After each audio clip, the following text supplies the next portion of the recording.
अजित कुलकर्णी प्रहार जनशक्ती पक्ष दक्षिण सोलापूर येथे अवैध वाळू उपसा लवंगी असल किंवा भंडार कवठे असल येथे रात्री अपरात्री सर्व शासन प्रशासनाचे नियम धाब्यावर बसवून मोठ्या प्रमाणात बेसुमार आयवा असतील, मोठमोठ्या ट्रक असतील, 8 ते 10 ब्रास नियमाला डावलून वाळू भरून ती चढ्या दराने विक्री केली जात आहे। 5,000 रुपये ब्रास अशा वाळूची विक्री चालू आहे। ब्लॅक प्रशासन असल, महसूल प्रशासन असल, या गोष्टीकडे दुर्लक्ष करत आहेत।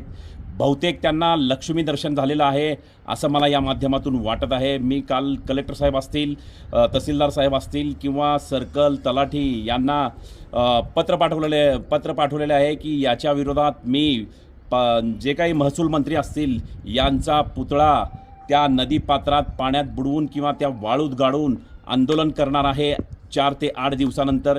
या माध्यमातून मी आपल्याला सांगू इच्छितो, खरं तर 6च्या नंतर नदीपात्रात कुठलंही सक्शन पंप किंवा कुठलंही वाहन नदीपात्रात न घालणे किंवा कुठल्याही सक्शन पंपाने यांत्रिक पद्धतीने वाळू उपसा न करणे, त्याच्यानंतर व्यवस्थित कॅमेराची जी काही सोय आहे ते नदीपात्रात केलेली असावी, यारीने वाळू उपसा करू नये।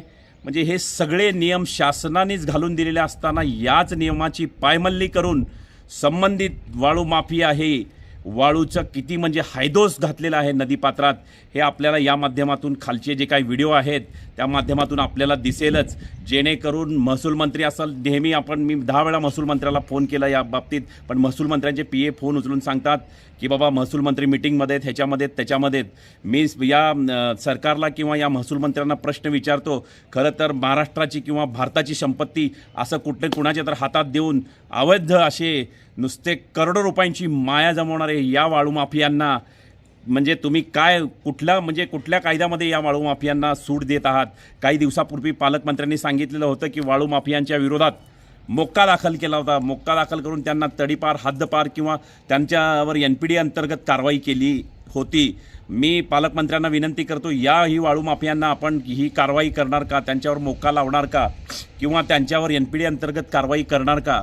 असा करोडोंची माया जमवणारे वाळू माफिया यांच्या विरोधात प्रहारने आता रणशिंग फुंकलेला आहे। यापूर्वीसुद्धा मी संबंधित कलेक्टर साहेब असतील किंवा तहसीलदार असतील यांना फोन करून सांगितलं, तरीसुद्धा तसाच वाळूचा हैदोस नियमाला डावलून नियमाची पायमल्ली करून असा सुरू आहे। मी 8 दिवसाची आपल्याला मुदत देतो, अन्यथा आपण महसूल मंत्र्याचा पुतळा बुडवून किंवा महसूल मंत्र्याला पुतळा वाळूत गाडून आंदोलन केल्याशिवाय आम्ही राहणार नाही। धन्यवाद।